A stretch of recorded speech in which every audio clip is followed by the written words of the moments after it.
The test of a first-rate intelligence is the ability to hold two opposed ideas in the mind at the same time and still retain the ability to function. Francis Scott Fitzgerald.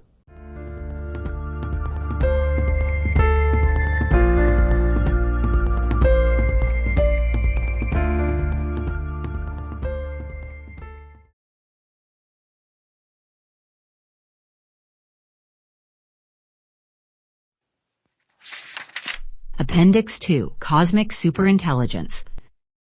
By the end of Part 2, we essentially came to the conclusion that the evolution of life does not begin with the first cell, as the paradigm of the Great Graveyard claims, but with the most primitive elementary particle imaginable. From this it follows directly that life cannot be limited to the ecosystem of planet Earth. It must be present throughout the entire universe.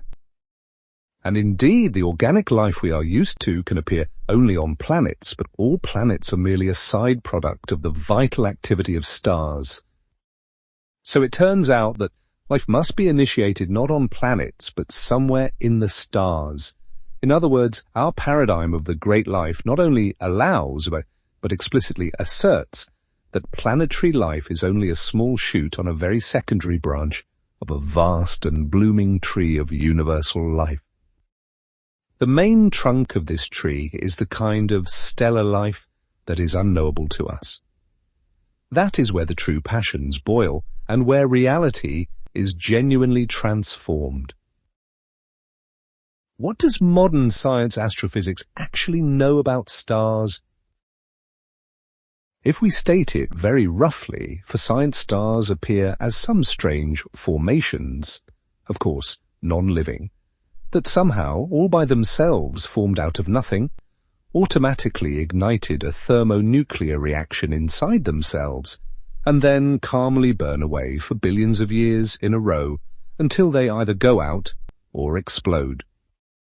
Note that to describe various phases in a star's development, astrophysicists freely use terms like birth, evolution, lifetime, age, death, and other similar words intuitively borrowed from the vocabulary of biology, the science of life. Of course, astrophysicists regard these terms as metaphors. None of them has yet seriously wondered whether these words might be used in the most literal sense of all, but more on that below. And now, a heart-to-heart dialogue between me, the author, and a hypothetical astrophysicist. Author: tell me, dear astrophysicist, in your view, how do stars form and ignite? Astrophysicist: very simply, in the beginning there was only molecular hydrogen dispersed throughout the universe. The molecules of this hydrogen, under the influence of mutual gravitational forces, gradually gathered into a huge cloud.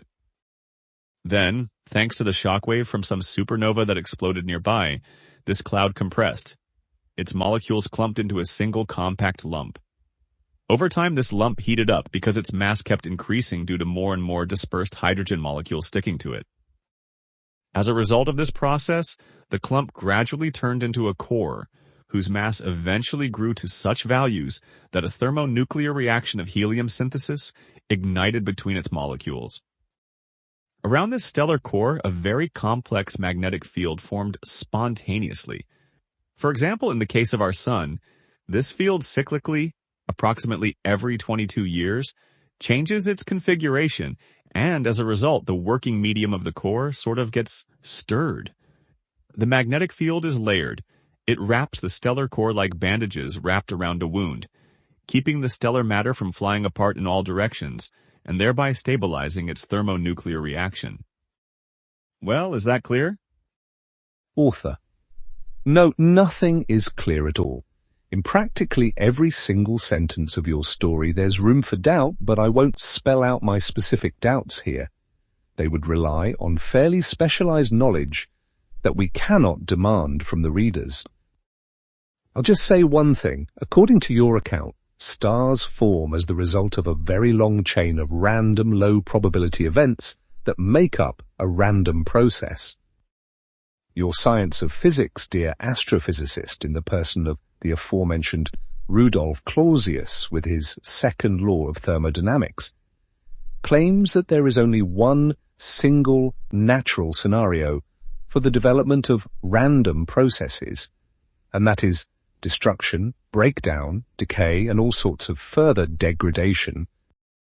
Applied to your story, if everything really did begin, as you claim, with molecular hydrogen dispersed in interstellar space, then the only thing that should happen, according to Clausius, is that all these molecules over time are obliged to simply fall apart into atoms. In turn, the atoms, and in the case of hydrogen that's just protons, over time should, again according to Clausius, break down into some sort of quarks and neutrinos, which in turn, over time, are also obliged to disintegrate into something else, and so on. That is what is obliged to happen with non-living matter, according to the science of non-life. Whereas what actually happens in the universe in reality, but quite obviously unfolds according to completely different laws. Astrophysicist, smiling condescendingly. The second law of thermodynamics only works in closed systems, while the universe is an open system. In open systems, anything at all is possible. Over unlimited time, even the most unlikely events or combinations of events can occur regularly. Author, first of all, how unlimited is this time you speak of with such confidence? According to your own Big Bang theory, not quite 14 billion years have passed since the universe began.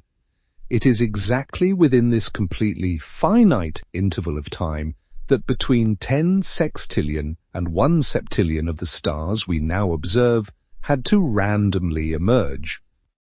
More precisely, during this time many more stars were formed. That septillion stars is only the net increase, the bottom line. That is, the excess of star births over star deaths. And note, the event death of a star is lawful. We will all die. And yet throughout all this time, it has occurred much less often than the random, unlikely event of birth. But even if we ignore all of that, simple calculations show that since your Big Bang, on average, up to 230,000 stars have appeared in the universe every second. Hundreds of thousands of stars per second. Isn't that a bit too high a production rate for random, low probability processes? It looks, much more like some kind of conveyor belt than like irregular draws of a cosmic lottery. Secondly, about these open systems of yours, does it not bother you that random low-probability events can quite happily occur in closed and even in isolated systems as well? For example, there is a perfectly well-defined positive, non-zero probability that inside a sealed glass flask at some moment all the air molecules will suddenly slam together at one single point on its wall and thereby burn a hole right through the glass. Following your logic, dear astrophysicist, that any low-probability event over long times must inevitably occur, if we leave such a sealed flask alone, then after those same not quite 14 billion years, we should find a septillion melted holes in its walls. Oh, well, all right, not a septillion, but surely we'll get at least a good 50 holes, won't we? Oh, fine, at least a couple. Well, at least one hole for sure, right? Or not. I am honestly amused by this approach of yours with two different realities. Inside a closed system we have physics by Rudolf Clausius, and outside it, miracles by Harry Potter. It looks like whenever you, dear astrophysicist, fail to give a clear explanation, you simply shove it into the term open system, as if to say, there anything is possible.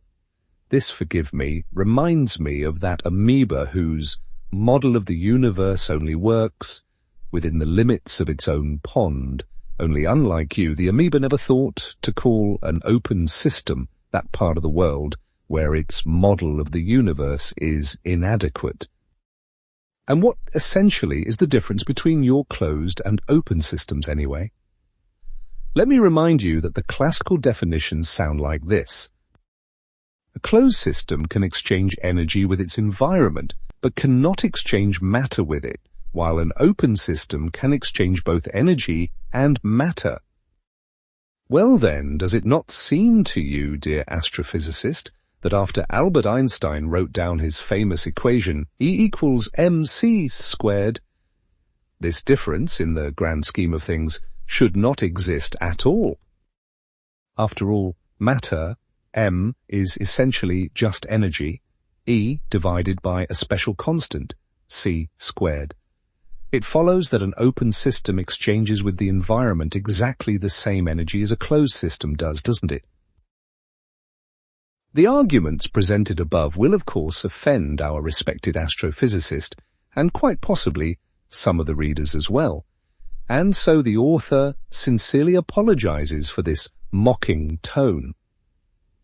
It's just that if I started explaining the same thing here in strict academic language, then within a minute or two I would have cured most readers of their insomnia. So I hope that not only have I been forgiven, but that I've managed to convince you that, first, random processes are fundamentally incapable of creating. They can only destroy, break down, decompose, and, by various actions, make matter degenerate. Second, astrophysicists, quite predictably, do not have a theory of star formation that deserves our trust, whereas the author of these lines does have such a theory, or rather, not a theory, of course, but the conviction that Stars are subjective entities. therefore the process of the birth and formation of stars simply cannot be adequately described in the terms of non-living nature, that is, in the language of the science of physics. But in the terms of the science of duality, once it arises, the formation of that very hydrogen cloud will be regarded as a certain evolution of subjective entities of a particular level in the hierarchy of life. It is quite possible that as a result of such evolution, hydrogen atoms begin to cooperate and thereby spontaneously form a quasi-organism, some kind of distributed and, of course, subjective entity of a higher level in the hierarchy of life. This subjective cloud, in turn, evolves from quasi-organism to organism. It arranges the atoms into a specific spatial formation, orients their magnetic moments relative to one another in such a way as to create its own magnetic field, so as to protect its body, me, from destructive cosmic radiation, not me. After that, it begins to tackle the problem of its own energy source. It reorganizes its magnetic field, forms and compresses the core, so on. We may judge that stars are not just subjective, but superintelligent entities on the basis of the conclusion from the chapter Quasi-Organisms and Infocloning. Let me remind you, there we found that by comparing different forms of life, we can tell which of these forms possesses a more developed model of the universe simply by looking at the ratio of individuality to uniformity among the representatives of that form. Ring a bell? Well then, among the septillion stars in the observable universe, it is practically impossible to find two completely identical representatives. Stars are astonishingly individual. Each one is a unique set of properties and parameters, which means that each of them must be an entirely new and special world, directly expanding their collective model of the universe. Of course, it must be said that so far all this is nothing more than a kind of imaginative gymnastics on the part of the author. These ideas are given here merely to demonstrate the possibility of a completely different approach to making sense of the realities of outer space. The main takeaway is that all those low-probability, random, natural physical processes of star formation are in fact organized, directed, and coordinated by life, and as a result they become not just highly probable, but strictly determinate. However, as we have already discussed in the chapter, Is the World Cognizable?, I am convinced that the process of the birth of the cosmic superintelligence will never become fully understandable to us, since it belongs to a much higher level in the hierarchy of life. After all, we, the cells where when we study stars, are dealing with the very sounds of an airplane flying in the sky that have filtered down to us from the cosmic world of Missy. And does an even higher level in the hierarchy of life exist? It appears that it does. That would be stellar clusters, galaxies and clusters of galaxies. It seems to me that galaxies are quasi-organisms of stars, something like an anthill for individual ants. If stars are the superintelligence, then galaxies are a higher level in the hierarchy of life. We might call it the superintelligence. For instance, it knows how to manipulate the gravitational field. It makes galaxies and peripheral stars within those galaxies move much faster than is prescribed by our hopelessly cellular science of non-living nature, physics. We will talk more about this a bit later in the Appendices on physical fields and does entropy increase. Summary. Life cannot be limited to the ecosystem of planet Earth. It must be present throughout the entire universe. Stars are superintelligent subjective entities. All low-probability, random, natural physical processes of star formation are in fact organized, directed, and coordinated by life, and as a result they become not merely highly probable, but strictly determinate.